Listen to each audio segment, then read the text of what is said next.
Billiken fans, welcome back. It is Zach Miller and Peter Hale. It's the Midtown Madness Podcast. Before we get going, thank you all so much for listening. And if you're watching on YouTube, don't forget to hit that like and subscribe button.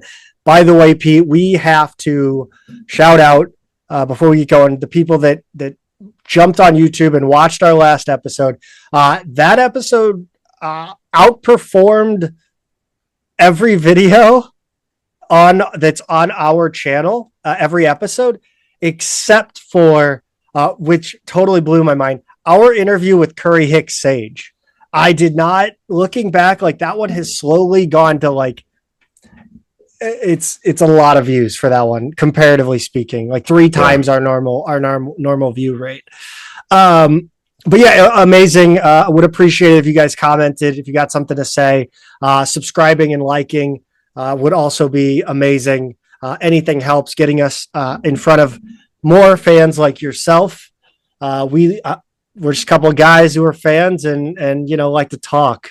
And we are grateful for the support that we have by 2 Men in a Garden. 2 Men in a Garden these past years have been instrumental to keeping this show going. And they're back for the 25-26 season of the Midtown Madness podcast. We can't thank Joel and his team enough for keeping the lights on here at the Midtown Madness. They are the St. Louis Salsa and Pickle Company, bringing you everything from mild to screaming hot salsa.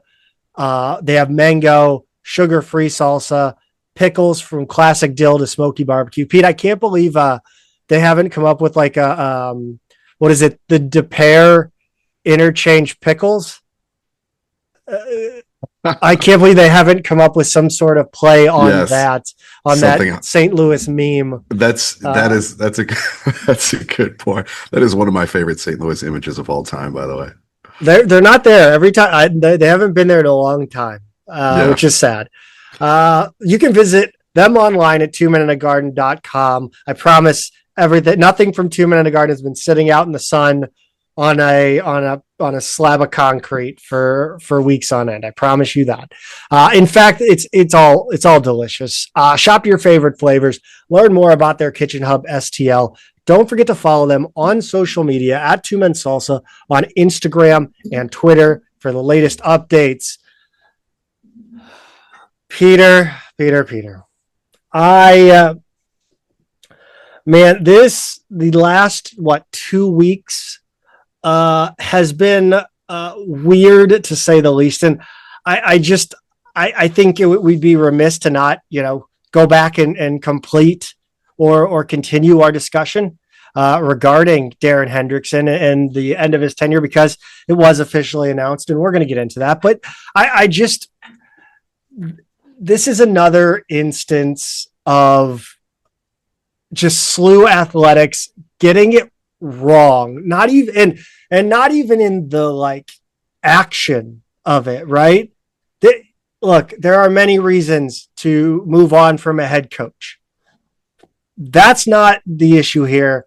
But I wish this athletic department would more often than not start doing things that don't look bad publicly. Yeah. The best thing to happen to this athletic department was a fight. And to be fair, I thought it was great for business. But that's the best publicity they've gotten. They just continuously do things that I don't get. Well, and even that resulted in them suspending some of their own season ticket holders, maybe not all of whom deserved it, right? Potentially. I don't really know. If I had more information, I just know that was a bit of a kerfluffle after the fact. Yeah. However, go on. I mean, Zach, you're right. It's just, can you just do things, just straight up, just act in a way that would make your alums and fans proud to be alums and fans, right? Keep us in mind and keep it positive and keep it informative. And yeah, I find myself never really understanding the motivation here. Do you ever tell your kids, hey, can you be normal for a second? Be normal. Yeah. Apparently that's a thing that parents say to their children. All the time. Especially that's when I how watch them eat. Yeah. Would you be normal for 5 minutes, Billiken Athletics, please? Yes. The only thing, like, the problem here is, look, it was this announcement, the way they announced the separation, we'll call it, between Darin Hendrickson and St. Louis University Baseball. It was one of the most, I hope nobody notices this, announcements that I've ever seen regarding a coaching change. Yeah. Like, the only thing worse would have been another Friday news dump. And hey, hats off. You did it on a Wednesday. Right. I'll take it. Now, hey, baby steps. Yeah. And of course, not the Wednesday immediately after or anything like that. You know, you got to give it a little time. Got to give it some weeks in between.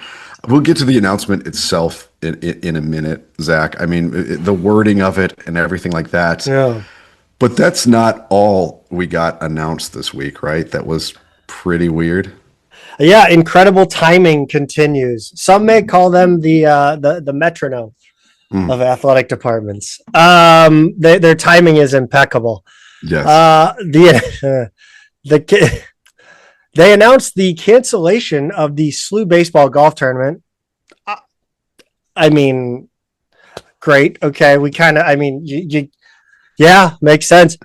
The email went out at 11:27 on September 18th.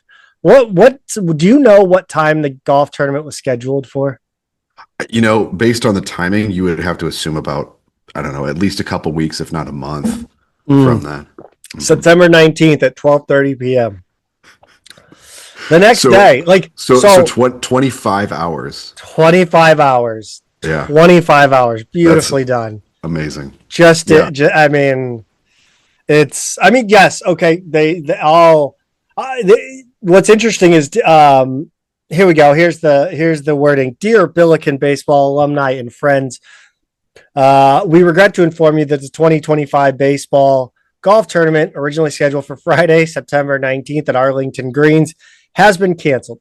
For those who registered and submitted payment, a refund will be issued. We sincerely appreciate your continued support of Billiken baseball and look forward to reconnecting with you at the first pitch dinner later this winter. Roll Bills. So a couple of things immediately stand out. Aside from the timing of it, 25 hours in advance. This was on a Friday, by the way, so people have taken off work. They've gotten friends together. They've made plans.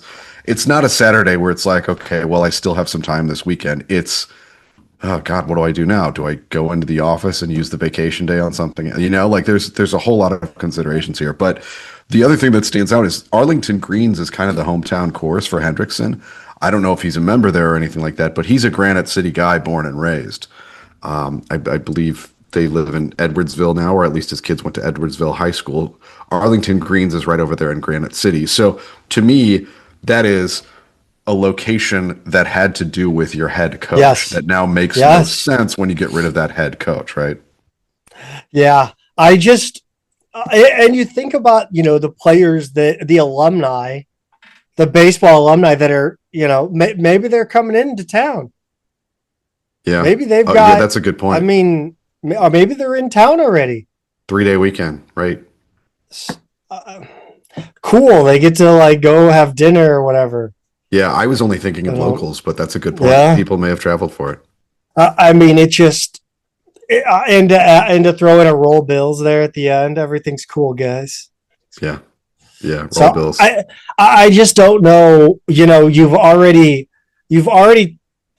parted ways, however you want to say it, with Darin Hendrickson.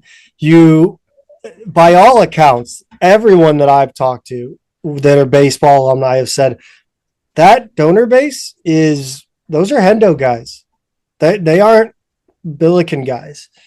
And, you know, so, I mean, look, I can imagine that the boosters weren't going to go to this golf tournament anyway.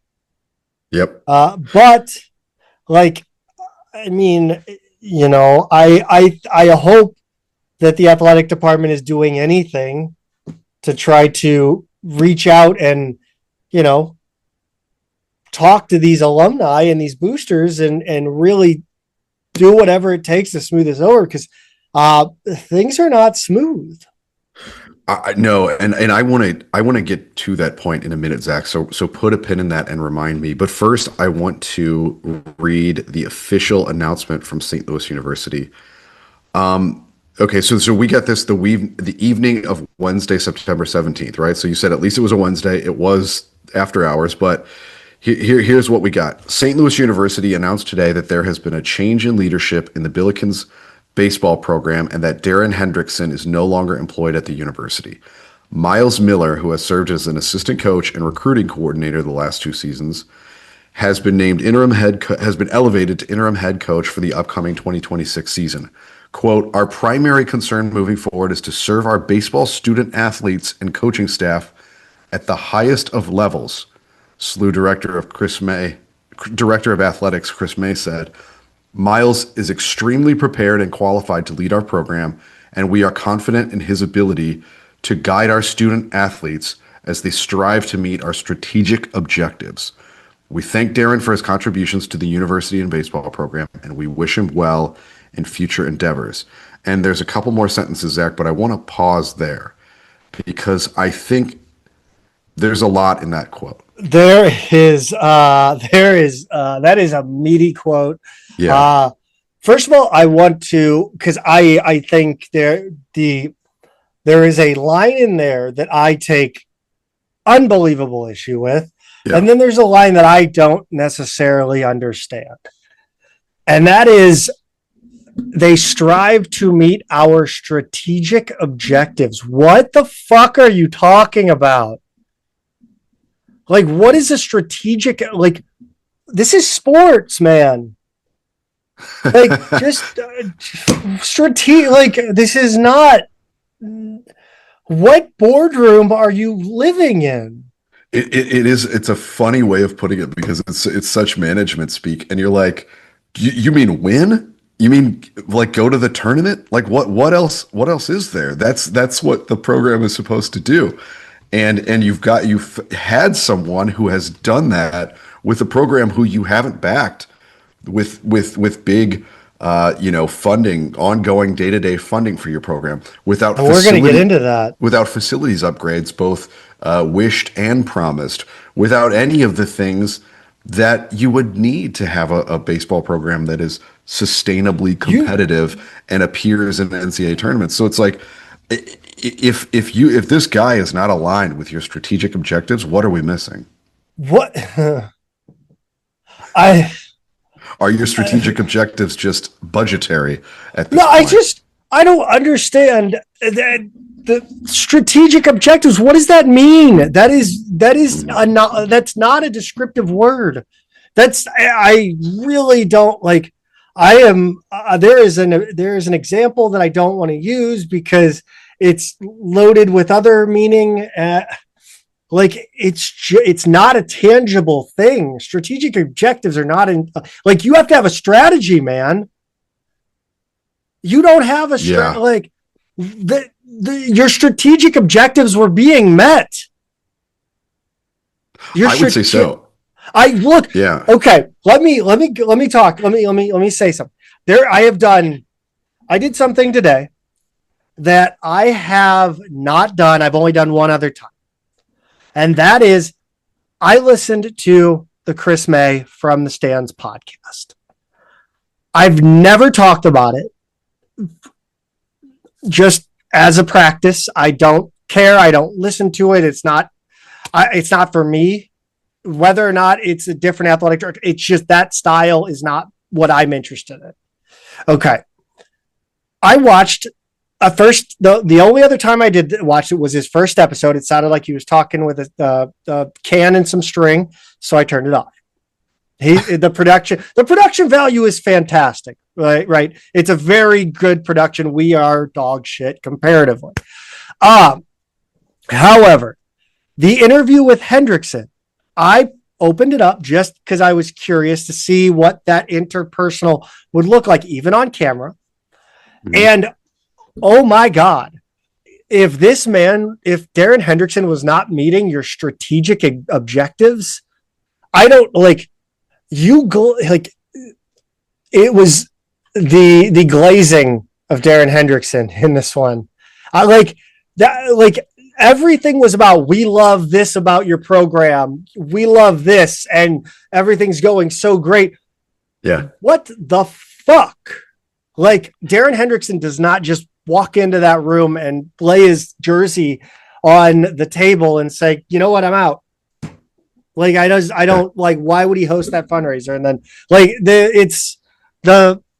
I don't get this. Nothing about this makes sense. But I just said, you know what? I'll let you talk for a second. No, it's not just strategic objectives. I think we've picked that one apart. Like, what are those as it relates to an athletic program? Because it seems to me like they're pretty obvious, and maybe you can. Yes, like again, and maybe you get the how, but okay. Again, though, the strategic objectives, right? We know that winning is on the table. That is that's. You'd hope, yeah. Now we're talking about Billiken, St. Louis University, men and women for others, community, citizenship, whatever that used to, the old timey, being a good citizenship, like we talked about getting an education, all that stuff. Like, yes, again, in that interview, we love how you're running the pro. He literally gives him kudos for how well he's run the program, and being positive, and how he's been positive with young men, and with this newer generation. And I don't get it. I couldn't believe the words that it was so funny to me. You think that there's going to be some. I mean, I know he's doing his job, right? He's got to sell his baseball coach, right? But anyway, that's. I want to get to another phrase now that we've hit strategic objectives, Zach, because the other one that kind of concerns me here is highest of levels. Yes. To serve our baseball student athletes, and coaching staff at the highest of levels. So tell me how you are doing that by getting rid of their head coach in September. How is that serving them at the highest of levels? It's look there. I don't know if he understands what the highest of levels mean, and that this guy was at the NCAA tournament games that Hendo coached. He was at, I'm sure, at least one of those NCAA tournament softball games this year. He has seen the highest of levels. That's right. And then, what are his highest levels? Do the highest of levels go a whole, do they go without working lights for an entire season? Do lights explode at Vaught Hemingway Field or whatever the fuck Ole Miss's stadium is? I think that's football. A press box? No. Do they have that at Ole Miss? They do. They have that. You know what? They have that at SIUE. They have that at SIUE. They have that at Harris Stowe. They have that at Harris Stowe. Yeah. And a lot of high schools too. Air conditioning in the hitting facility. Mm-hmm. I mean, I think the highest levels, they don't have that quite yet. That's newer, I think. Mm-hmm. Backed seating for fans, especially players, family, and friends. And do the highest levels have spectating that's accessible for people that are confined in wheelchairs? Because SLU doesn't.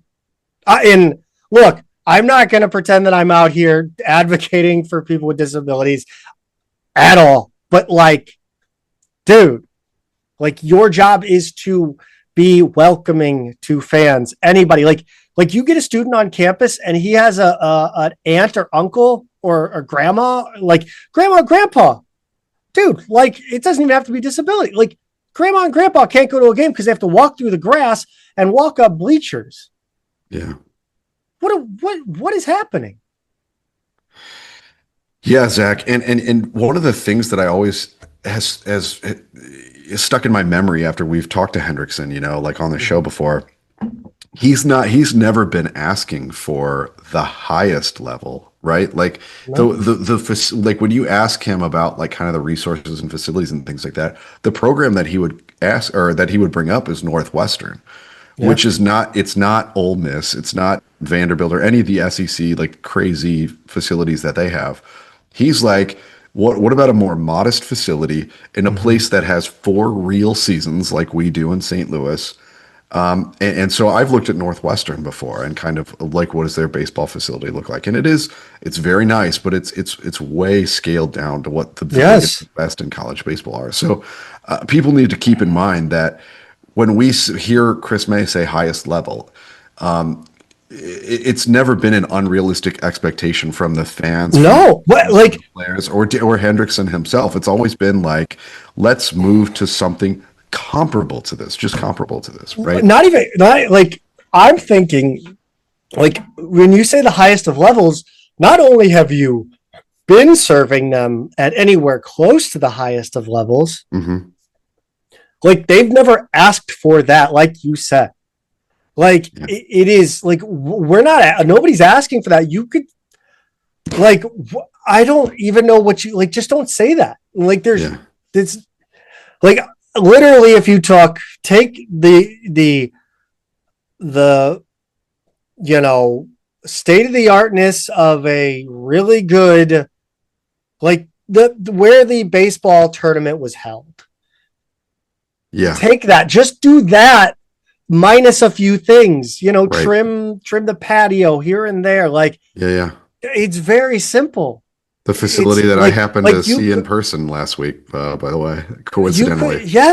You could have, honestly, some chair back seats. If you just put chair back seats on that and AC, if you did those two things, Yeah. and maybe made it easier for people in wheelchairs, like a wheelchair ramp, I think and I don't think Hendo was personally stumping for the wheelchair ramp, but like that's not bad. Like, I think Yeah. Hendo would have taken that, and like, I think I just don't get it. Like I like, do the highest levels of support for the head coach include offering just 11.7 scholarships?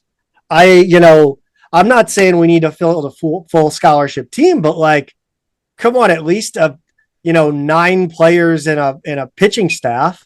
Yeah, because that is about a third of the roster spots you would have Yes. on Yeah. a college baseball team. And it's split up. Chris, I want to know what the highest levels mean to you. Like, it's, I was gonna, I mean, look, I was gonna, challenge him to come on the show. I don't even care. Like, you come on the show, man. Like, I'm not gonna like come at you. I legitimately want to have a conversation about the future of Billiken athletics and why SLU is in a good position right now, because I don't understand what happened here. And you like the easy, it's cheaper to keep her, man. Like, this is gonna hurt in the long run. This is short-sighted. And I want to circle back to that, because I know I had a point that I've remembered, by the way, that Yes. I want to circle bact to. But let me finish the rest of their statement. It's just 2 more sentences here. Hendrickson was 551, 421, and 1 in 18 seasons as head coach at SLU. The Billikens advanced to the NCAA tournament in 2010, 2014, and 2018 after winning the A10 conference tournament championship those years. Miller, who was hired in SLU in July 2023, came to the Billikens from High Point, where he served a 2-year stint as pitching coach. He also has collegiate coaching experience at Towson, Purdue, and Butler. So the thing that I wanted to say before, Zach, is where you just said it's cheaper to keep her, or it's going to cost you in the long run. And we come back to the point about baseball alums saying those are Hendo guys. Those aren't SLU baseball guys at this point. They're Hendo guys. This is what happens when you have an 18-year coach, right? A long tenured guy who by any measure has been your most successful coach of all time. What happens is that's a generation or more of alums, of fans, of people who get really attached to the head coach. This happens in college. They get really attached to the head coach. That's their guy. And I've seen this in a much bigger scale. University of Cincinnati basketball. Whether you think he should have been fired or not, when they got rid of Bob Huggins, they lost a lot of fans who to this day have not come back. Like have not any of the subsequent coaches, they've not come around on. Cincinnati basketball has not reached the heights that it had under Huggins or before Huggins. So that's part of it. Part of it is also that's an older generation of fans who are, once they're gone, they're less likely to come back. And some of them, quite frankly, aren't even all around anymore because it's been 20 years or whatever now. But I've seen it, right? Like I've seen it. When I first came to Cincinnati, that was still relatively fresh. And there was a whole generation of fans who was like, no, screw them. They never should have let Huggy go. That was our guy. He was Cincinnati. He like that they had a lot of identity wrapped up in him, and they have since then been clawing their way back with those fans, with everything they've lost, and they've gotten the coaching hire wrong a couple times. And yeah, it's just they haven't quite been able to get back. I've seen it. I know what happened at Indiana with Knight, and I know it's happened and those are much bigger examples.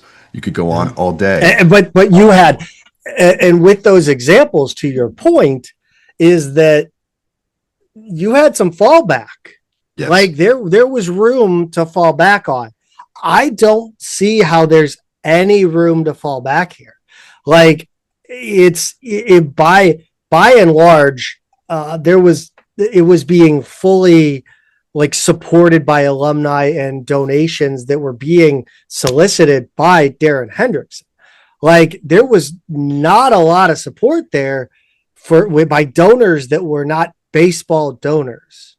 So that gets back to, okay, so the audience, the population of people who were going to fund this program, who maybe were finally going to pool enough to fund some of the facilities upgrades that you've been wanting or promising for years. How do you get to those now that you've alienated those people? Like what's your magic button where you're going to circle around all of the people who loved Coach Hendrickson, who supported the program for the last 2 decades under him? How are you going to get to the quote unquote highest levels by getting rid of him and all the people who supported him in his program? On any level. Like, I just want to be clear. While I don't believe Hendrickson went into whatever office to meet with Chris May on Friday. Like I don't think it was his decision. Like to leave. Like, not now. I don't. And I don't think he had any intention going into that room. Now, whatever happens in that room, we've heard it. Like we've heard this stuff. It's happened in corporate America all the time. People are either asked to resign or be fired. Right. So, and I don't think that's generally fair. Like, I think that's kind of some weak shit. Like, so look, I don't know. I think you talked about that the budgetary aspect and the booster aspect of things. But we covered it a little bit last week, but the long-term costs of this, like you said, those boosters are not gonna they may not hang around. They probably won't. Like, I'm willing to say that they're done. I think they're done. But like beyond that, if this had anything to do with budgetary consideration, what about the potential cost of litigation? What do you down the road? You're paying legal fees. B, you're probably gonna settle. Yeah. Let's be clear. You and I know absolutely nothing, but what we do know is firings in college sports coaching don't come in September. right? So you said a couple minutes ago that there's no way that he was planning this, and that's true. Hendrickson, whether you're a Hendo guy or not, he's been doing this long enough, and he's an upright enough guy that like he's Yes. not gonna just bail on his players this time of year, barring unforeseen circumstances in his life or his health, or like when by all Majerus got sick or something like that. by all indications, that is not the case. Not the case. So what we have here is a mysterious firing or forced resignation in September. And that is the kind of thing that opens you up to that kind of stuff. Now, Yes. Missouri's an at-will employment state. It's an employer-friendly state, but this is possible, and they open themselves up to this. Yes, and again, we don't know. Like, yes, we've heard that most of the head coaches in the athletic department are at will, right? Well, not most, but a lot of the non-basketball, non-soccer, right? Right. They're not under long-term contracts, is what we're saying. Now, I mean, maybe Hendrickson, maybe Canoyer on year-to-year contracts. I don't know, but so again, who knows? But the point is I'm gonna say that Hendrickson's probably got a lawyer buddy. All his time. I mean, this guy's St. Louis. Like that's the thing. Like you have to live. It's like moving to your significant other's small town when you get married, and then you divorce her, and then you have to stay in that small town. That's why I can't get divorced, Zach.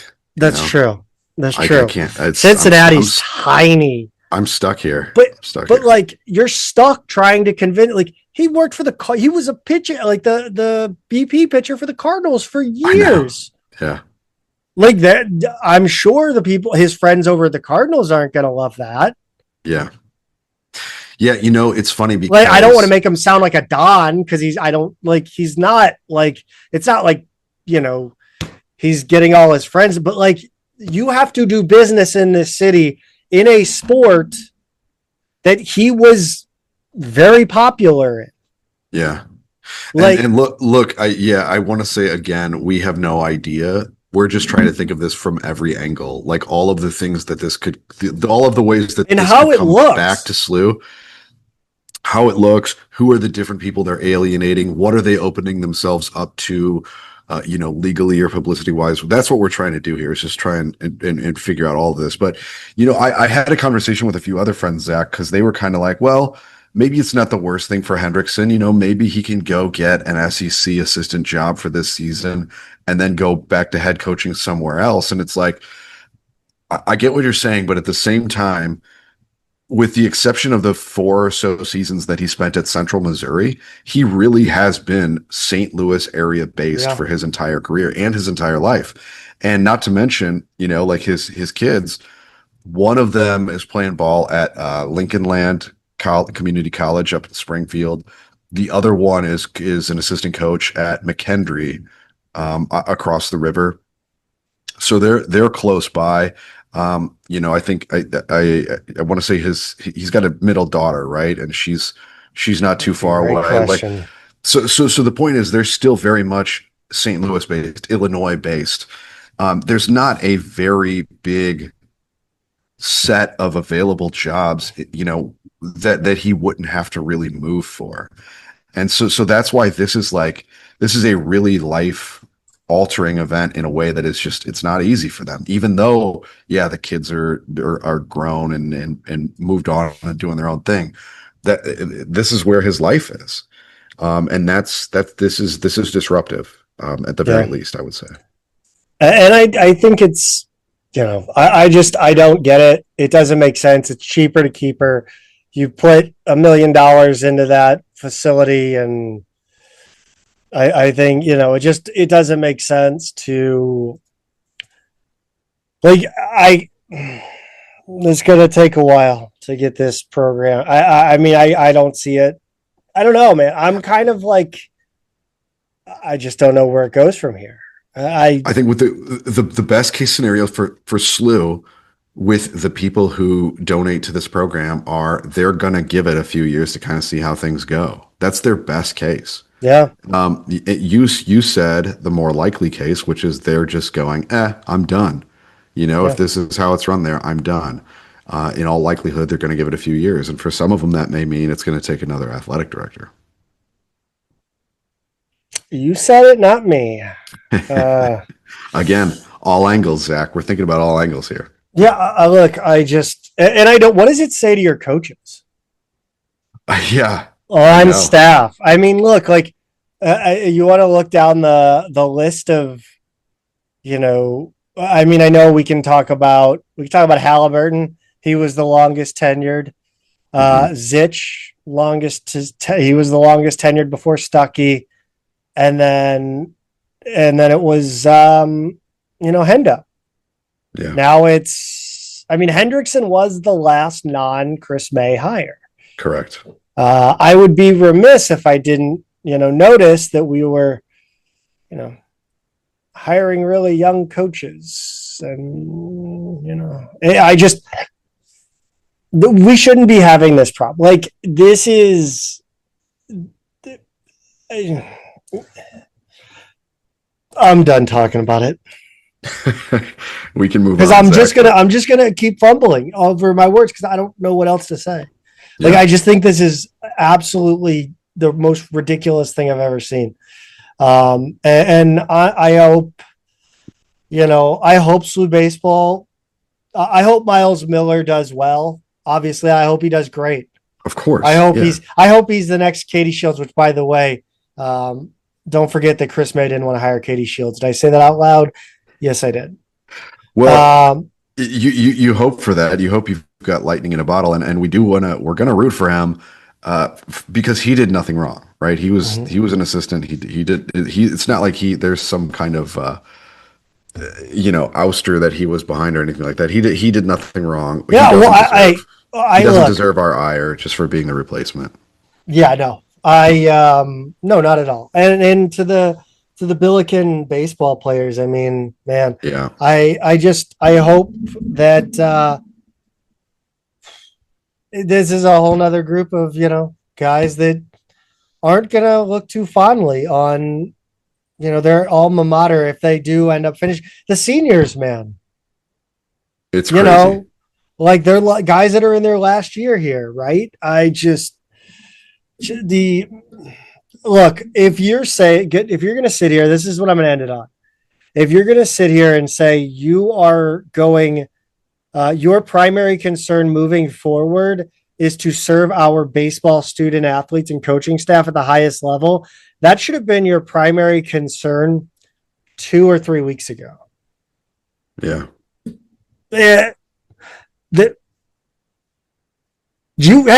You said it on your own podcast, Chris, how proud you were of Darin Hendrickson and his program. Yeah. So why? Like, why? Fair question. Come on the show. We'll talk. It's open. I mean, hey, look. Here's the thing. I hate when I have to be negative about Chris May. But look, I'm just saying these episodes do great. Like, you're only helping our show.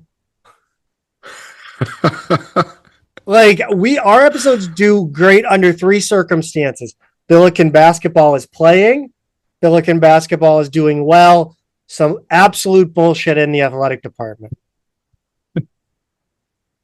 That's true. All I'm saying, if you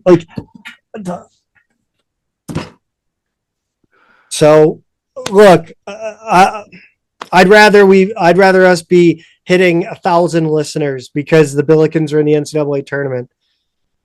Yeah, that's what we want. That's what we really want. I don't like that's. Let's get those casuals interested. Let's turn the casuals into hardcores. That's what we want. This. No. We got to worry about the. We only focus on the boosters, man. You got donations, man. It's just stupid. It's unbelievable. The last thing I'll say, Zach, before we put a pin in this, I've kind of been monitoring because I don't don't exactly know where to look. The baseball transfer portal and all that kind of stuff. I think that they have 30 days with a coaching change Yes. that they can re-enter the portal without penalty. The school year just started. It's really complicated for these guys to transfer now. It's not the summer. It's not just like going somewhere and filing late paperwork. Like we're talking about classes being in the middle of the semester now. So it's a lot more complicated, but for what it's worth, I've been counting up. I counted up the roster right after the announcement on their official site, and then I revisited today just to see if there had been any quiet attrition. And so far, the roster is still at 34 players. So for what it's worth, whatever that means, I have not seen anyone officially leave yet, but I'll have to this week see if anything's happening in the portal. Oh boy. I thought I had one more thing to say. You kind of you brought up something that I was interested in going down, but I kind of lost it. Yeah, I think that's it. I just, nobody asked for the highest levels. You didn't provide it, so what are these high levels you're going to provide? I actually do. That makes me think of one more very brief point. Yeah. When he talks about the highest levels, right? You immediately your brain goes to the highest levels of college baseball. You're thinking about Omaha. You're thinking about the teams in the SEC and whatever's left of, or whatever the former Pac-12 teams used to be, and like the best baseball programs are what you're thinking of immediately, right? That's the highest levels.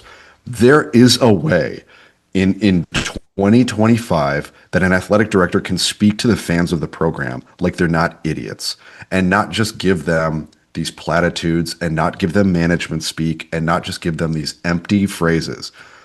And I think Drake's athletic department did it masterfully when they underwent that heartbreaking for them coaching change, right? Where they really quickly had to rehire 2 coaches. The way that he spoke to their fans about, like, it was just leveling with them. Like, we've made every good faith effort to keep the coach. We were unable to do that. We're Drake. We're not Duke. We understand our place. We're doing the best we can. We're going to make the absolute best of a bad situation.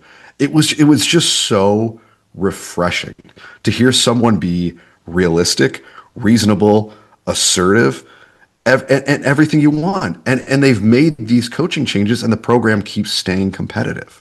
And it's not their athletic director being like, we're going to compete at the highest levels. We're going to get after it. No. Like, he's being specific, he's being reasonable, he's being open. It was amazing to watch. It was a masterclass, and I guess it's at this point we're just not going to get that. Yeah, I think it. And I will say one more thing. Of course, I got something. It's disrespectful. We've both done the Columbo like 4 times now. No, just one more thing there. I think that, like, it's disrespectful in a way to, yes. he's talking down to us.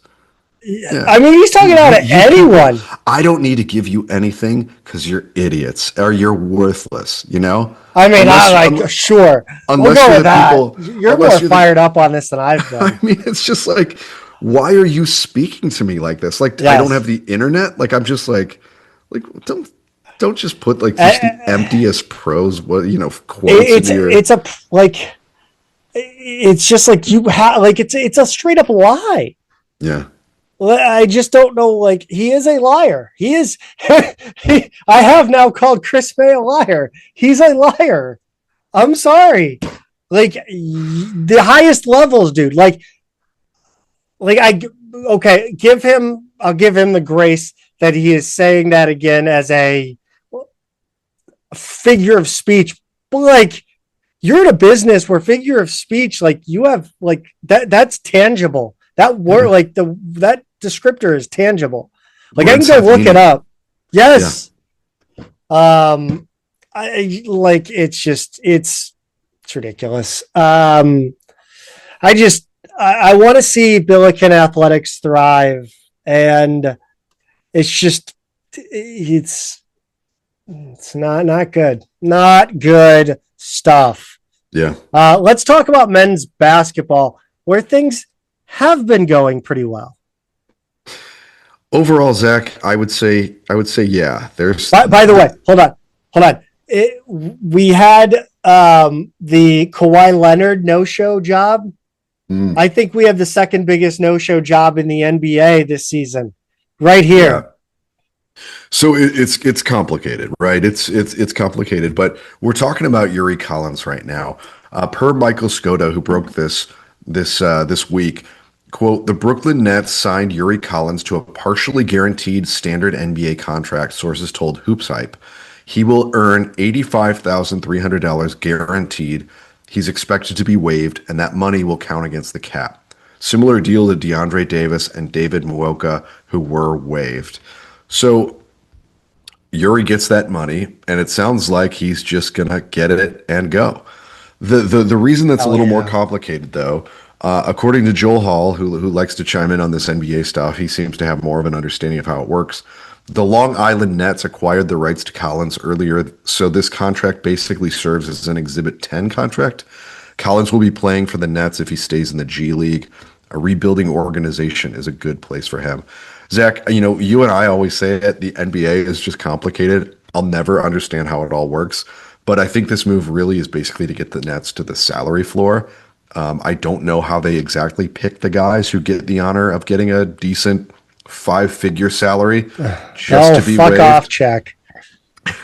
But it's good work if you can get it. But it sounds like he's still in their organization in the G League, right? So it's not like they just called up some rando whose agent they like and are like, here's a check for 85 grand, kid, Hey, if you can do it without having to litigate for a wrongful termination, right? You take that every day and twice on Sundays. Can it be wrongful termination if I never worked for you in the first place? That's right. Some bummer news, actually. I lied to you. Things aren't all going great in Billiken land, but certainly not anything I think we need to hyperbolate. Hyperventilate. Know. This is Cameron Hutson, right? The incoming freshman out of Michigan. He's got a shoulder injury. He's out indefinitely. This is per Stu Durando on Friday. He's deciding whether to rehab with a strengthening routine or go with surgery, which would have a longer recovery period. Without knowing the specifics here, Zach, which would you be inclined to do if you're an incoming freshman on this team? I think you would take the option that would give you the longest term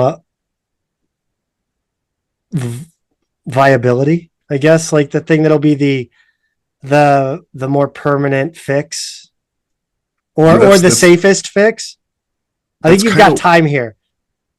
Yeah, that's kind of where I am too. It's like if I'm looking at this roster with 15 scholarship players and I'm an incoming freshman, I'm going to have to fight for everything I get here. You know what? It might not be that bad to shut it down, do the surgery, take a medical red shirt, get this shoulder back to 100% and not risk rehabbing while I'm playing to try and strengthen it, which may be fine in the long term. It may, but it may also be a shoulder that bugs you the rest of your career. I don't even think you could shut it down and not play and do the rehab with strengthening. Like, he doesn't have to play at all this year. That's true too. Like, you could conceivably, and I tried this. It didn't work out for me.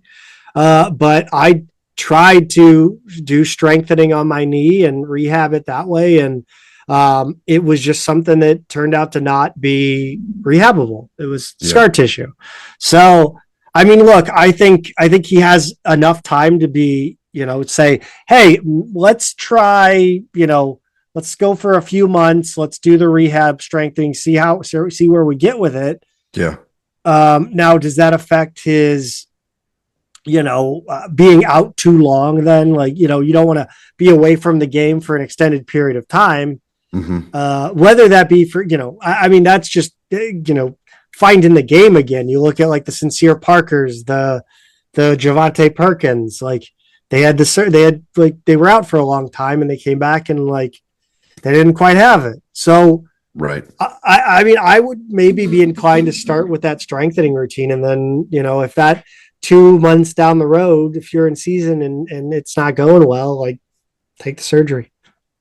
Yeah, and it's funny because as fans, like as on the outside, like I look at this and go, "Oh, okay, yeah, just sit the year, and then we've got you for 4 years starting next year, right?" And like I'm thinking of this, like what's What year are you easiest for me living to in? look at? I know, maybe on paper, right? But yeah, I know. I think the other thing to keep in mind is just like everybody wants to play, and these guys are competitive, and it's all they know and all they do. So I'm going to respect his decision and whatever the doctors want to do here. But hopefully, whatever they decide, hopefully he makes a full recovery and we get to see the best of him.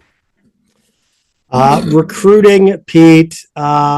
We've got a visitor and we've got some unfortunate news to close the loop with. The visitor is Caleb Williams. He's visiting SLU on October 9th through the 11th after visits to Central Florida and Auburn. He's a big 6'6" guard, versatile. He can guard multiple positions, score on 3 levels, really crafty off the dribble. He's ranked 140th by 24/7 Sports. I don't think he has an offer from SLU yet. He's got a lot of other offers, though. And it was interesting because I saw this and I was like, wow, he kind of sounds a lot like Christian Gibson, who's also like big 6'5", 6'6" guard, versatile, and he was more of like a top 75 recruit, the kid out of Houston. And within 24 hours, we find out Christian Gibson. We talked about him, I don't know if it was last week or the week before, but he was supposed to visit SLU on October 9th to 11th, committed to Central Florida on his visit there instead.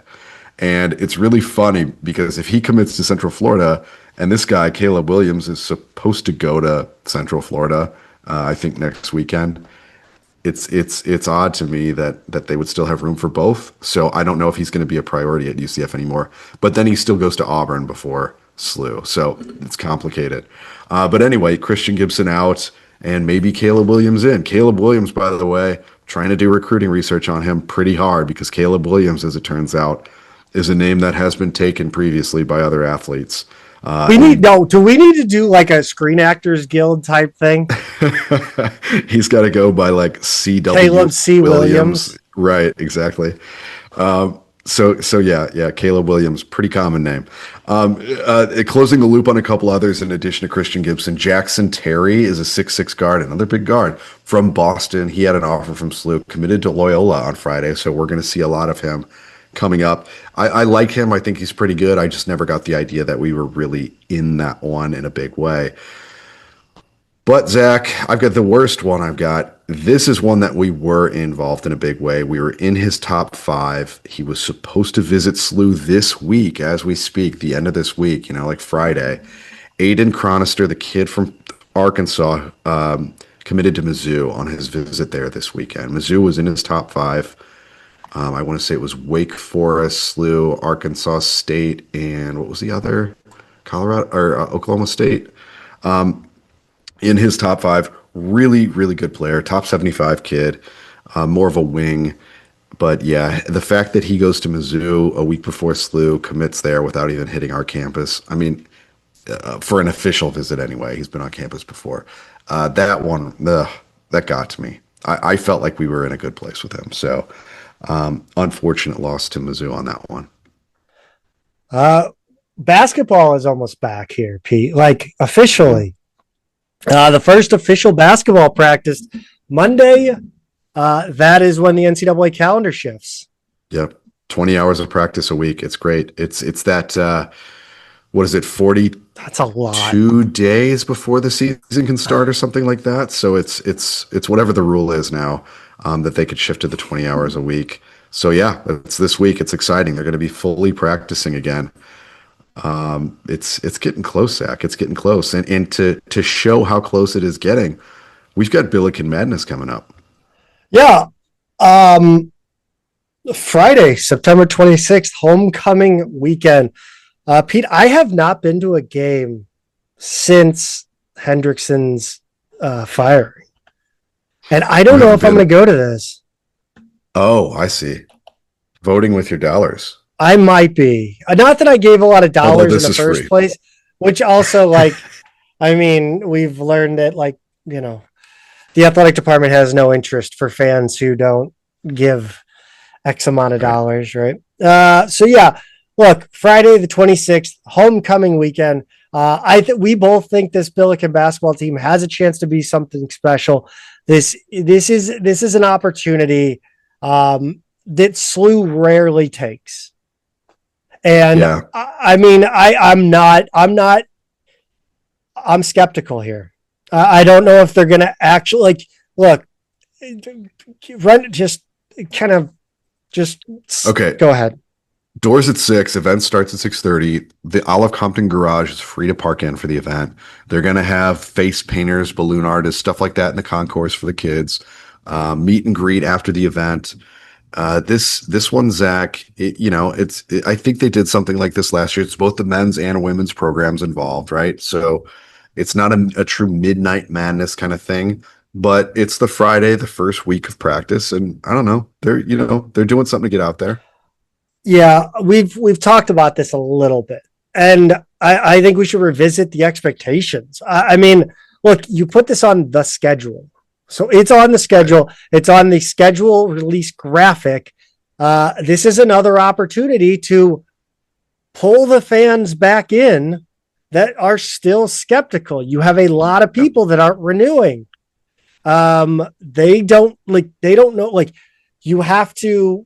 This is homecoming weekend. I'd be interested to see the demographic numbers for homecoming attendees. I'd love it if anybody knows this. How many are current student families that are in from out of town visiting? How many are local alums or based elsewhere? Because honestly, I'm projecting my own feelings where homecoming doesn't seem like something that I would regularly attend. If I was out of town, I just don't know if I would and I'm trying to push aside my love of Billiken sports, right? Sure. I probably would, but if I have a family, if I'm not the biggest Billiken fan, am I in from out of town? This has always struck me as a St. Louis alumni event. Mm-hmm. And I believe SLU is focused on the national level. And this is one of those events, we're not even close to nationally relevant. We're not even close to relevant in St. Louis. And this isn't a chance to reach out to the fans that you have the gateway to, you have the ultimate gateway into reeling them back in, and that this is where they lived for 4 years. Yeah. This is the community they were a part of. And Billiken Madness is, an opportunity to reach these alumni that are already fans of St. Louis University as a university. Maybe they like the Billikens. I don't know, but the vibes are good with them. This is it's nostalgic. This is a chance to reach them, and Billiken Madness is an opportunity. And I am begging the athletics department to put together a serious event, a serious show. This has to be in my mind, this would be scripted out. This is just as big as a game day, if not bigger. This should be a WWE event. Give me fireworks, give me music, give me Draco on the mic, calling it like it's an N1 mixtape tour. Yeah. That's what, you've got to bring something else besides these events are fucking boring. Besides the basketball, besides the fun of just seeing SLU in action again, it's a fucking boring event.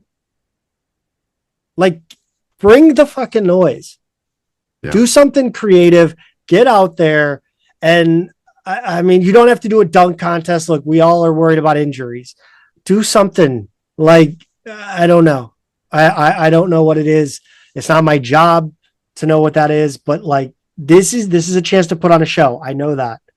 And you have to do it. This is the season that it supposedly all turns around. This is what you're pulling money out of these non-rev sports, not replacing Stuckey with a qualified coach, having trouble signing a field hockey coach, having, this is all the chips are in basketball. Go out there and wow these Billikens that are back on campus.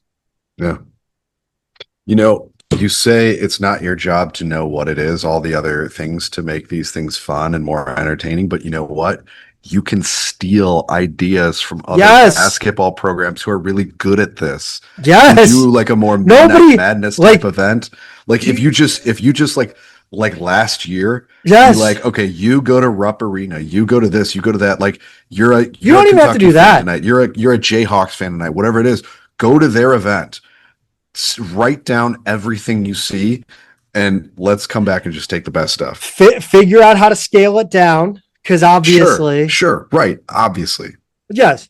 Put the curtains down in the upper levels so it looks a little more intimate. Look,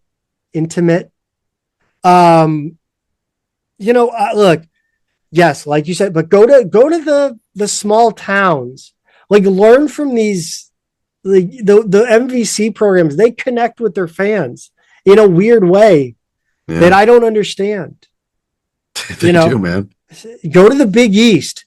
Go to the Big East and see what they're doing. That's who we want to be, right? Like, learn some things. Learn from your mistakes. Grow. Do better. Just, like, put on a show. This is your chance to sell. The people that are waiting to renew tickets that haven't renewed yet because they don't trust you, this is your chance. Yeah. Me included. I haven't renewed my tickets. I don't know if I'm going to. Like, and to be fair, I'm not that important. I have tickets on the ends in the 100 level. I am nothing special. I am lower than nothing special. Like, just like they do not care to attract fans. They don't. It's bizarre. Yeah. You really they need to reignite that connection that fans feel to a program. It's a pro sports town. Yeah, it's a pro sports town. They have other places to spend their sporting dollars. You have got to put on a production worthy of professional sports. It's interesting too, Zach, because on a scalable. We now that the Cardinals just played their last home game, I should say, of the season. Can we outdraw them for the season? Is that possible? Well, we've seen a massive drop off 2 consecutive years in Cardinals attendance, like an economically situation changing drop off in attendance for the Cardinals in 2 seasons. We don't have an NFL team anymore. There's definitely, and I know like the schedules are different and the fans are different, blah, blah, blah, blah, blah. But my point is there are a lot of people who might be inclined to support a lower cost, good story program in their backyard. It just seems like a really ripe opportunity for if I'm SLU right now, I'm like, I want to be that feel good story when a lot of St. Louis sports fans are looking around and kind of feeling bad. This is your spoon hour moment. Yeah. This is 94, 93. Right. Like,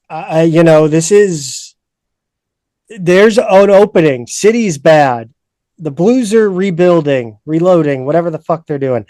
The Cardinals are really bad. This is going to be a multi-year rebuild. This is your moment to take the city. All the pro teams are on a low ebb right now. And it is time. It's time to capture some momentum. Make these people that go away from Billiken Madness say, holy shit, that was fun. These guys are good. I'm going to buy some tickets this year. I'm going to be back. Yeah. I mean, and guess what? I'm going to be at work. Hey, have you guys seen this team play?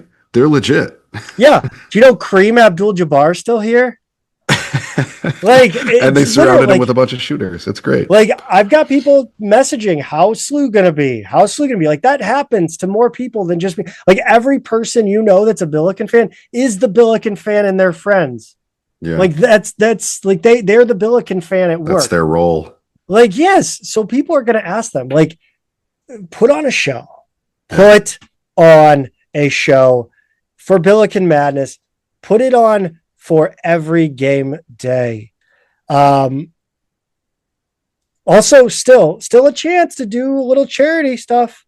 Still a chance. Tornado relief, man. It's still out there. Oh, God. You know what puts on a show in my mouth? I don't want you to finish that sentence, Zach. I'll go ahead and just take it. 2 Men in a Garden. Yeah, they always put on a show. If they put on a show in your mouth, I cannot speak to that. But you know what show they are going to put on coming up? This was not the intro I was expecting. The Picklepalooza. I'm wearing the T-shirt tonight from a couple of years ago. What year was this? I don't know if it's even on there. Anyway, they're putting on the Picklepalooza again. It's at Sports Social. Is that what it's called? Sports and Social? Sport and Social. Sport and Social. Ballpark Village. Ballpark Village, yeah. That's where it's going to be again. And I pulled the shirt out today thinking it's got to be about that time of year. I remember it being right at the end of Cardinal season. It's October 18th at Sport and Social in Ballpark Village. They're going to have a dilly cheesesteak, pickled ranch chicken wings, fried pickle nachos, fried pickles, fried pickle burger.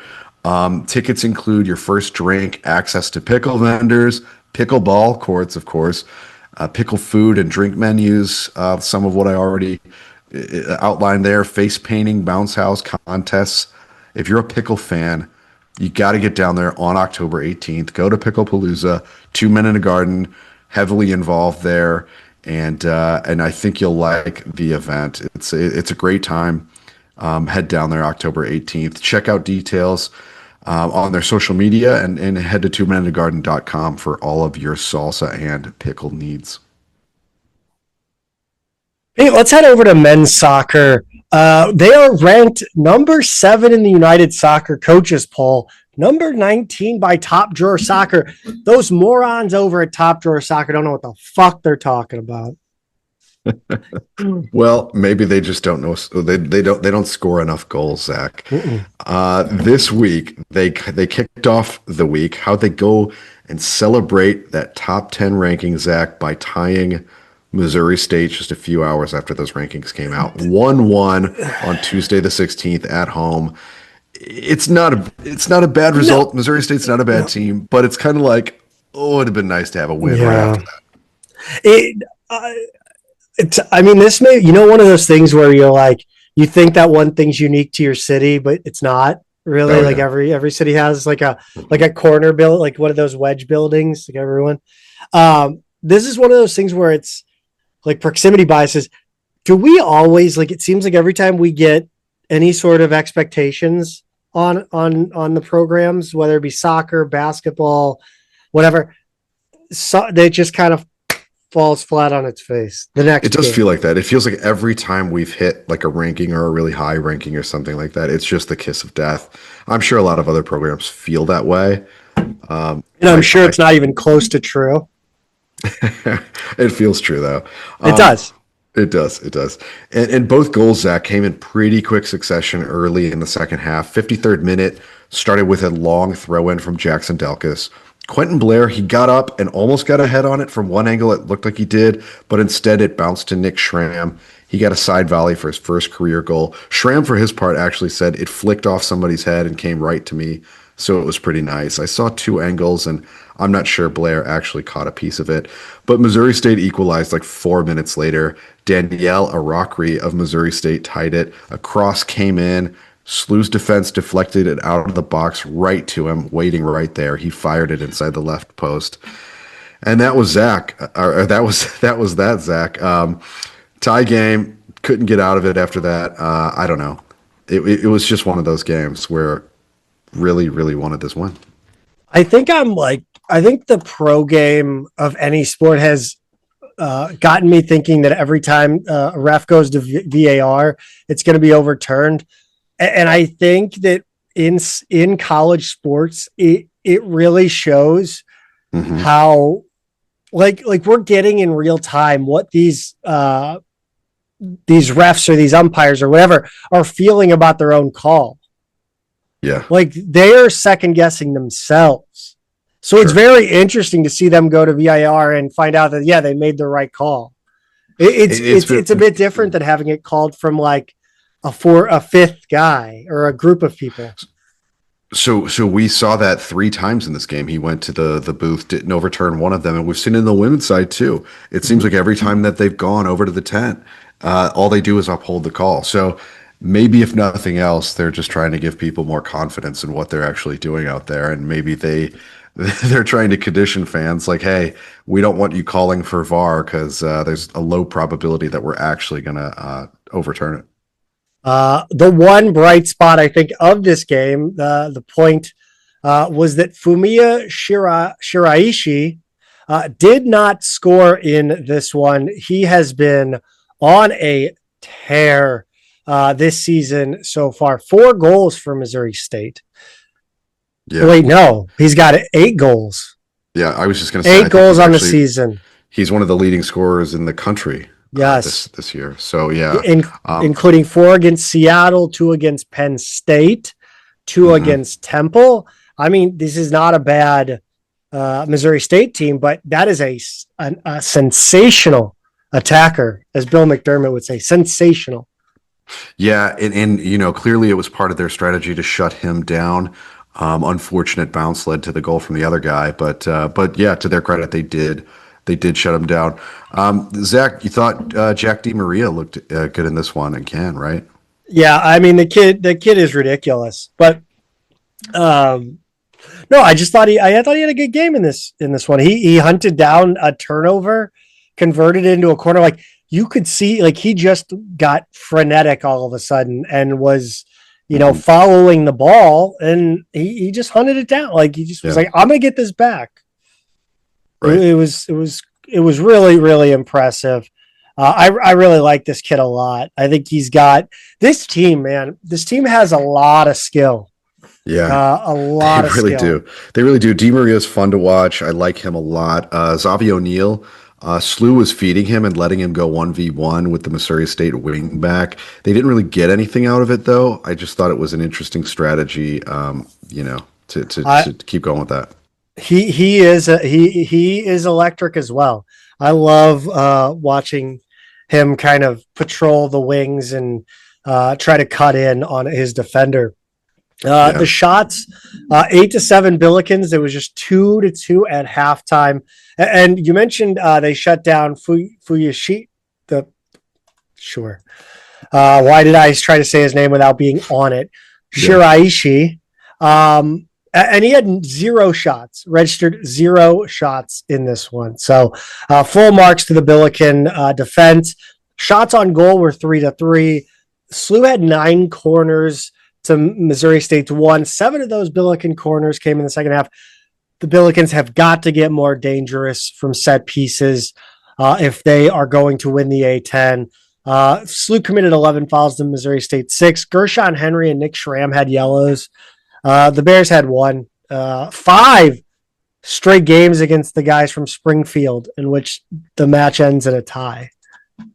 Yeah, that's pretty crazy. That surprised me. I figured we won a couple of those, but the fix is in. Yeah, it's interesting. No, we're just trying to avoid changing hands of the title. That's true. The work. It's all the work. Interstate Cup on the line. It's interesting to me. You talk about how skilled some of these forwards are. Like, why none of them is that dude? Like that assassin, the finisher. How we don't have that with guys who have so much skill. I think I have for 25 years been skewed in terms of how I view a striker at SLU because my freshman year was that Dipsy Selawane, who had like 22 goals that year. And yes, he did have Brad Davis feeding him. And that was just a really good all-around team. But I was just kind of like, oh, this team is great, and they've got great players, and they've got dudes who score. And I just thought this will always be the case. It's SLU soccer; they're supposed to be great, and it's really interesting to see this much skill, and yet no finishing. Luckily, Zach, they did get one in against Duquesne at Duquesne on Saturday the 20th. 1-0. SLU scored 5 minutes and 46 seconds in, and that was the game's only goal. But it's still 3 points in the standings.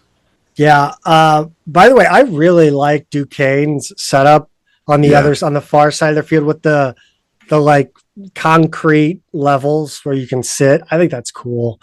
I would love to see something like that at Billiken Baseball. I think you could pull that off somewhere out there. But yeah, I really like their setup. I don't love their field. I think it's god awful to watch playing college soccer on turf.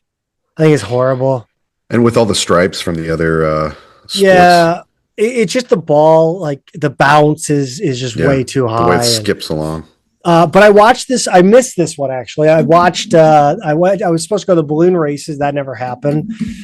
So I went back this morning and watched like the first 15 minutes of the broadcast, like the start. Like I didn't even like fast forward. I just watched it till the Billikens scored, and it's very funny to go back, like watching it, knowing SLU scored when they did, because up into kickoff and like they talked about how about their unbeaten record and the 5 shutouts for their keeper, only for that to be broken really early in this one. So it was just a little added watch value. Yeah, for sure. Theo Franca was the goal scorer, Zach. Rebound off that Andrew Heckenleibel shot. He's now the only Billiken with 2 goals this season, which is crazy to think about, given that they've played 8 games. Shots were 17-8 in SLU's favor, 8-3 on goal. Corners 11-4 in SLU's favor, and fouls were 11-11.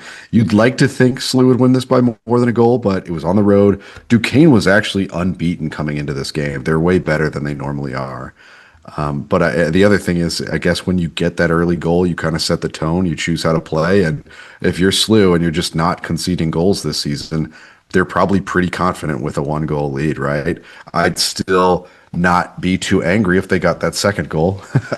But if they want to score a goal and then play relatively conservatively after that, okay, I guess I got to trust them, right? Yeah, I think it's always nervy playing the less skilled or less talented teams on turf, because as much as you can play faster as a really skilled team, I just think there's so many odd bounces with turf and skips and weird things, and I don't like it. Stuff happens. I know. So Zach, I've got a fun little stat for you. Sorry to jump in here. Yeah, no, jump. SLU is now 4-1-3. I think they've got a pretty high RPI based on a tough schedule. They're looking to be in good shape right now for the NCAA tournament. What is their collective score for the entire season? Their aggregate score in 8 games, off the top of your head? In 8 games, the aggregate score is like 6-3. That's exactly it. 6-3. That's insane. To be 4-1-3, to be considered one of the best teams in the country, and you have scored 6 goals and let up only 3. It's crazy. It's just like, I don't know. I don't know what to make of that. It kind of it's just weird. It's just really weird to me. Defense wins championships, Peter. Defense wins championships, but I want to see them score. That's all. I like goals. Next up, Tuesday the 23rd at Akron. I think that's probably a 6:00 game. I think that's probably fair to say. I'm not sure. Followed by the homecoming game on Saturday the 27th against LaSalle. Fireworks at halftime. Everybody's car alarm can go off all at once. It's the best day of the year. That's the real show. The real show is the car alarms after, and watching people go see if their car's alarm is going off. Yeah. The Akron game is a 6:00 game, by the way, which means 7 for me. It's tough for me to go to the SLU official website, see it in Central Time, and then the app is in. It changes to my time zone, so I can't tell you how many games I've been screwed up on because of that. Anyway, Akron is 5-2-1. They've won over VCU, NKU, Cleveland State, Western Michigan, and Ohio State. They've tied West Virginia, good West Virginia team. I believe that was on the road. And then they lost to Vermont and UConn. UConn was their most recent game. Akron has been one of the best college teams in recent history. This year's no different. That's a brutal schedule, and they've performed pretty well against it. So this is a big game for SLU, and they haven't played a lot of road games yet this year. Yeah, this is another one of those classic college soccer matchups. It is. I think you look at, I love, like, it's fun that we're a part of that like our university is a part of the, the history of college soccer in such a way that you can look at these matchups and be like, yeah, St. Louis, Indiana, always a war. You look at like St. Louis versus UCLA, man, that's a matchup of really historic programs. It's fucking cool. Yeah. SLU both leans into its history with soccer and doesn't all at one time. Like, I feel like we need to just hammer that history. Yeah. I mean, you should be honoring the year. Like, you should be like the third jersey every year should be something with like the historical, like a historical replica. Absolutely. I don't know. Just own your history. Make your future. Women's soccer, they had a lone game week this week. 2-0 win against Davidson on Sunday the 21st. Julia Simon broke the tie on the 13th minute, assisted by Hope Kim. Kim ended up with the ball after a deflection, little short dink over to Simon, who beat one defender, sent it to the back of the net. 32nd minute, Izzy Lubert off a free kick from about 25 yards out with a deflection off a Davidson player's side. Second goal of the season for both of them, and that would be it for the game. This was a clinical domination with not a lot of scoring. 27-5 were shots in SLU's favor. I think they probably would have liked to have 3 or 4 out of those. There were some really good opportunities in there. 9-1 shots on goal. So yeah, you needed to come away with that shutout too. Corners were 7-2. Fouls, SLU had more of those, 11-6. This was SLU's 9th straight opening win. They're now 7-0 all time against Davidson, which is kind of interesting. Davidson, funny enough, isn't always on their regular season schedule. I know you don't play everybody in conference. It just seems like one of those teams they play fewer than most, which is, I don't know, just find it kind of odd. I will say Izzy Lubert's free kick, I'm not sure that was going in without that deflection. I think that may have been going wide. But the Davidson player just got a little bit twisted around trying to corral the ball and keep the person she was guarding in sight, and it kind of went off her side and just skipped into the side of the net. So lucky bounce there, but you take it. You put enough good balls in the way of the goal, and you're going to get one of those eventually, right? So, yeah, good win, got it done. Davidson's a good team, winning record. Let's just keep rolling through conference. They're like the George Mason soccer on the women's side. They get favorable ass schedules. Like, you look back, like how many times the last time we played them was like the COVID year in season. It was just weird. Yeah, they played last year in the conference tournament, but didn't play in the regular season. Next up, for the women, Thursday the 25th at VCU, Sunday the 28th at George Washington. Last season, the Billikens took down VCU 1-0 and GW 4-0. VCU is 2-4-2, GW is 3-2-3. But if we know anything about either of those programs, VCU probably played a tough schedule, and GW probably played the University of Bumblefuck Nowhere. That's a strong possibility.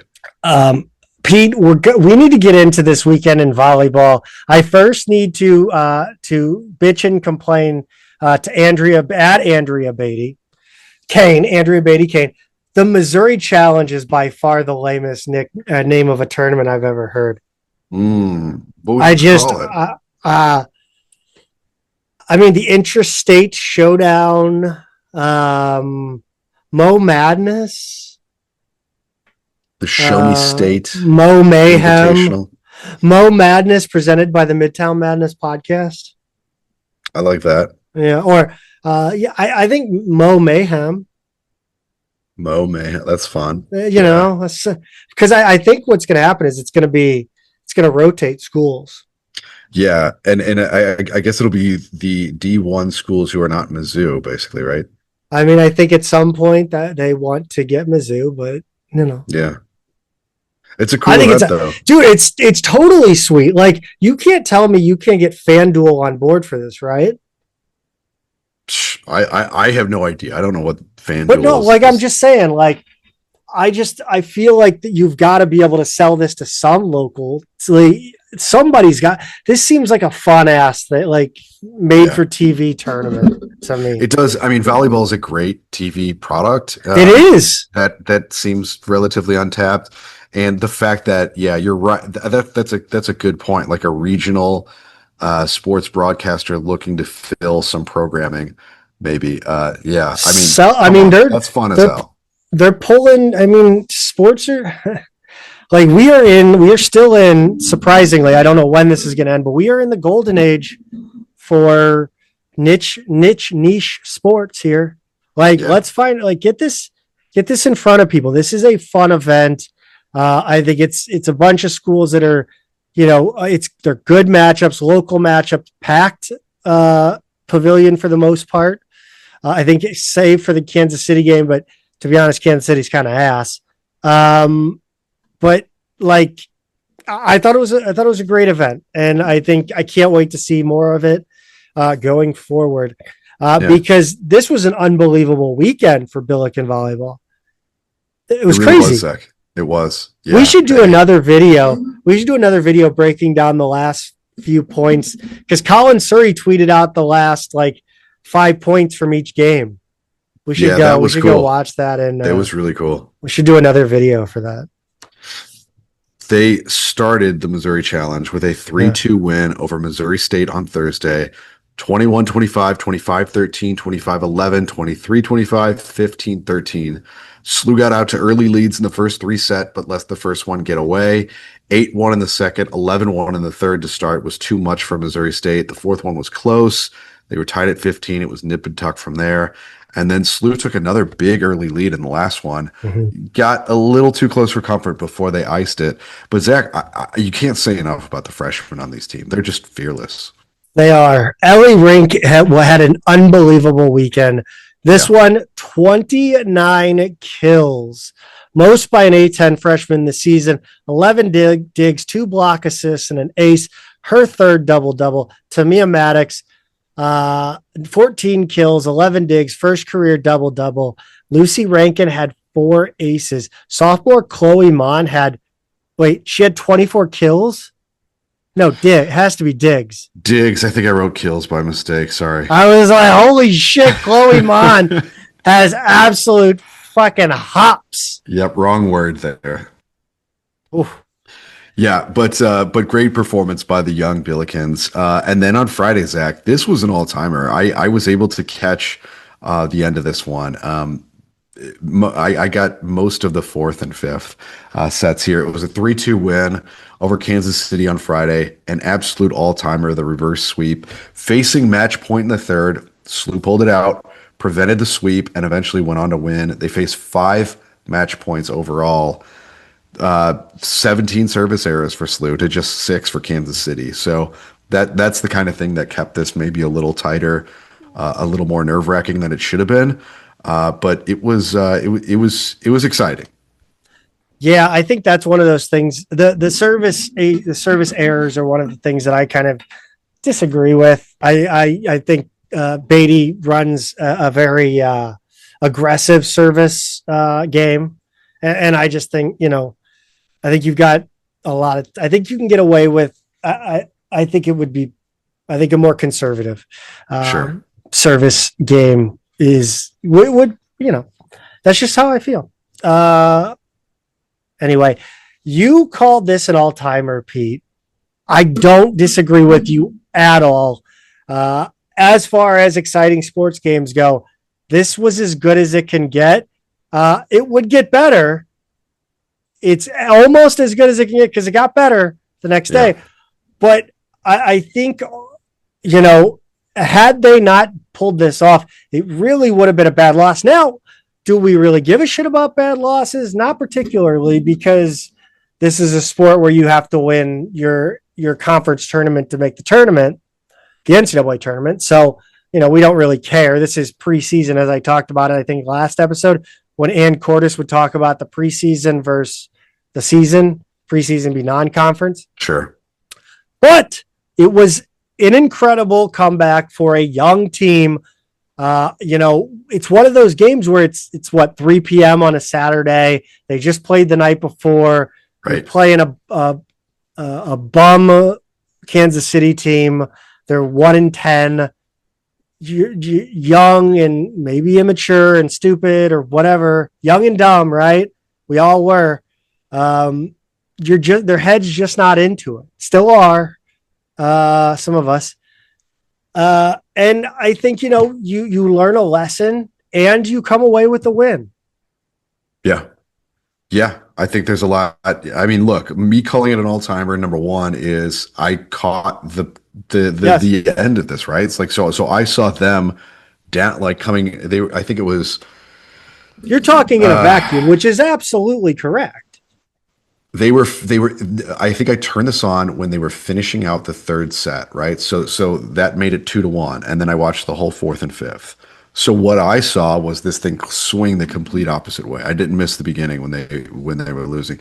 The other thing I will say, this was the late match on Friday night. So they played Thursday, Friday, Saturday. So the timing was like, as you say, like, yeah, not ideal timing. It was a little bit different timeline though. But Jetta Brenning was great in this one, Zach. 57 assists, 14 digs. Ellie Rink, great again. 23 kills, 17 digs. Chloe Mon, 21 digs. This gave them their first 5-0 start at home since 2011. And then on Saturday, Zach, against SEMO, a double reverse sweep gave them their 6-0 home start, the best since 2007. There's some magic in these young Billikens. Yeah, I don't want to sound an alarm or anything. I'm afraid to, like we talked about, I don't want to keep expectations on this team because as soon as we fucking do, it evaporates apparently. I know. They'll hit a cold snap. However, a 3-2 win against SEMO on Saturday, the second reverse sweep in as many days, 20-25, 21-25, 25-19, 25-16, 16-14. The Billikens closed the third set with a 7-1 run to force a fourth set. The fourth set was not close, but SLU did hold off 2 match points to turn the table and take the fifth. That fifth set may have been better than the third set finish. Ellie Rink gets the decisive point in this one on a shot that I think just about encapsulates how this team plays the game of volleyball and why I have so much fun watching them. It was a set to the back corner of the court over SEMO, who had crashed the net. So she just got the ball. She's right back at you over their head. Yeah. Crafty. This team finds different ways to score. I said it on Twitter, there's so much beach volleyball in this Billiken court volleyball team. They just find ways to put the ball on the floor. They really do. Ellie Rank, 26 kills, 16 digs, 2 block assists. She won tournament MVP. Not bad as a freshman. Jetta Brenning, 54 assists, 18 digs, 6 kills, 1 solo block. Chloe Mon, 22 digs, 6 assists. Zach, SEMO was picked to win the OVC. This is a good team. They were picked, I think they had 12 first place votes out of 14 or 15. This is a very good team. I don't care that it's the Ohio Valley Conference. If you're picked to win your conference, you're a good volleyball team. And they're playing a bunch of freshmen and sophomores. Really big win. To close out, a really good tournament like this. Cool event, yes. And to do it so dramatically, I just feel like that's the kind of thing that goes a long way. I really want to look back because this feels like SLU has not done well against local competition, and maybe I'm wrong. I mean, we beat Missouri State last year, but I feel like the MVC, but I guess we did. I thought we would SEMO. We lost 3-1 to in 23. Yeah. Oh God, the Casey Roos classic with a K. That's okay. Good idea. Doesn't look right. 6-0. The best home start since 2007, man. That's when I graduated high school. It's a long time. It's a long time. It was 2 years after I graduated college. Not a meaningful year necessarily. For me, Zach, I love your comment about the beach volleyball shots. That was a great quote that you dropped earlier, and I completely agree with you. This Missouri Challenge rules, they need to have it in. They need to keep rotating sites. I think it's great. Keep it up every year. See if you can snag Mizzou at some point. But A10 play, the regular season, the real season, as Ann Cordes would say, kicks off at George Mason on September 26th and 27th. Mason is 7-4. They're coming off a 3-0 win against Rutgers. They're pretty good. So it's a tough road test to start the year. I think you could do this where Mizzou plays every 5th year or whatever. Or how many teams are there right now? 3? 4. What is it? 4. So, I mean, you could do it where it passes around all the schools and then Missouri hosts it one year. And then one team gets dropped and SLU's never that team. Does Lindenwood have volleyball? I guess they're they do. Okay, so they're the other odd team out. You could do 6, right? Somehow. I don't fucking Not know. everybody would play everybody probably. I mean, it'd be that's a pretty packed weekend if you could pull that off. Oh, that'd be fun. 5 matches. Yeah. Let's talk about some field hockey, man. We talked about expectations. I'm not going to lie to you. I kind of expected him to win against St. Francis. That's crazy to me. I mean, like, I know that there's, they're outperforming expectations so far, but like, let's be real. I know, like, people were saying, let's go surprise St. Joe's. Shut up. I was saying St. Joe's is a ranked team, and this team was on life support a couple of weeks ago. Like, I get that. Yeah. But Zach, I think these are both respectable outcomes. I've got nothing wrong. But that's what I'm saying. Like, I didn't expect us to win at St. Joe's, of course. Look, I expected exactly what happened. I expected these ladies to defend like heroes. Yep. And lose between 1 and 3 to nothing. And that is what happened. 3-0 was the loss at St. Joe's on Friday the 19th. I got to say, Zach, I thought they would defend like heroes. I still thought more goals were going to get through than 3. I'll be honest.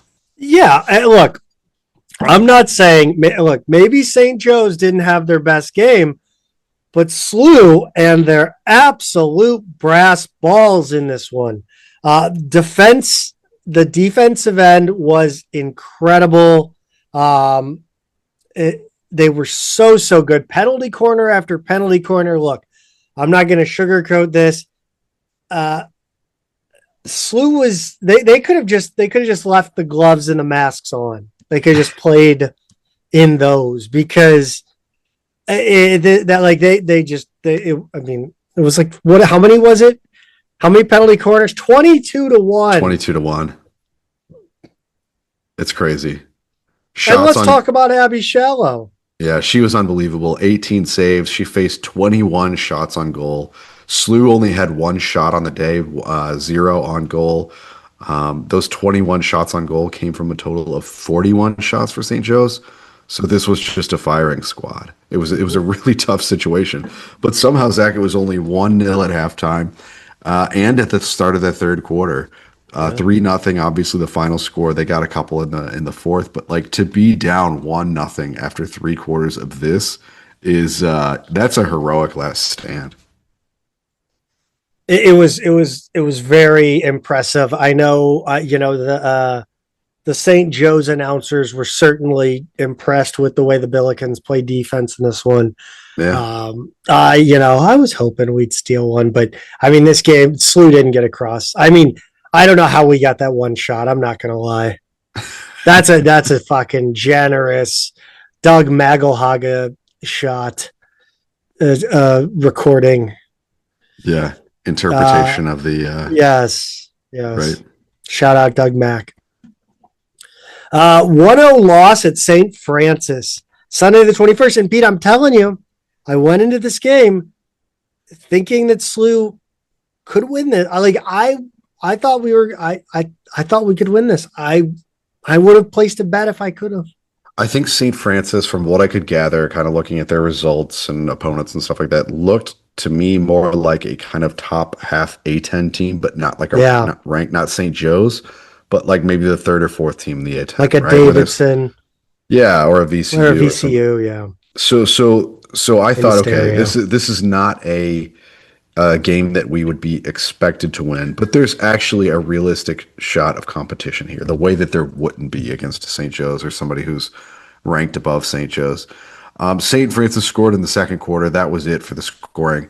They did outshoot SLU 17-14, 15-2 in shots on goal, and then 15-0 in corners. So Abby Shallow had to come up big again, 14 saves. Zach, as you would say, she's standing on her head to come up with save. She was standing on her head. She's been amazing. She's been amazing. One of the more interesting things about this game was that they played it on a multi-purpose field. It was not a field hockey specific, which is, I mean, I would imagine plays different for sure. Right. And no water cannons either. Okay. They don't have what we have. No. Next up will be the homecoming game on Friday the 26th, and then that's against VCU, and then Sunday the 28th at Maryville. Yeah. Where are they going to play? Are they going to play this at Sportport? Let's see if they actually have that. I should have looked at this ahead of time, right? God damn it. At Maryville, it just says St. Louis. Yeah, I know. Yeah, I don't know. I'm looking up theirs now. Yeah. It says St. Louis University, and St. Louis doesn't. This is very confusing. This is very, very confusing. Because they just say St. Louis, Missouri. Yeah. Yep. Mm-hmm. Anyway. It doesn't say Maryville, Missouri. So VCU is 5-2 against a pretty solid schedule. They're coming off a 4-0 win over Ball State. They beat SLU 7-0 last season at their place. So at least we get to face them at home this year. Maryville's 4-1, having won 4 straight games, but SLU is their first regular season game against a D1 opponent. SLU beat Maryville 2-0 in an exhibition earlier this season, 9-1 in the regular season last year. So I'd kind of like to see a score somewhere between those two, right? Where SLU wins by a few, but I don't necessarily think they would run away with it or anything. You know what? I believe that Maryville has its own field hockey field. They use the same turf as soccer, I believe. Okay. Or yeah, I don't know. I know it'll be on the Maryville campus, so it may actually be a decent. Yeah, that'll be fun. I might do that. I might go watch that game. I usually have Sundays to myself, so there you go. I'll spend money with Maryville. Pete, the cross-country team competed at the Bradley Intercollegiate on September 19th. The men finished second of 23 teams behind only the hosts. Most of the field was lower division schools. Manivela finished fifth overall with a time of 24:43.8. SLU's top 5 all finished in the top 20 overall. The women also finished second behind Bradley, who actually swept the top 5 spots. Top 7 if they were all scoring positions, but SLU was clear second best team. Emily Morden was top finisher for the Bills, 17:08.9. Next up will be the Gans Creek Classic in Columbia, Friday the 26th. Pete, I know there was a lot of negativity in this episode. However, I think no matter, like we were Billiken fans, when Cheryl Levick was here, when Doug Willard was here, when Roy Flanagan were here, and we'll be Billiken fans when the next AD comes in here. We've been around for the good and bad, Zach. Yeah. So look, no matter who's the athletic director, we're always going to root on the Billikens. Yeah, we will. We will. Last details, Zach, to follow up on Maryville University. It is also the lacrosse field, and field hockey. which brings me to my question: how has women's field hockey not put the eye protection that lacrosse does? That shocks me. It's a fair question. Yeah, it looks right. Dangerous. Dude, field hockey's insane. These women are badass. Pete, go Bills. Go Bills.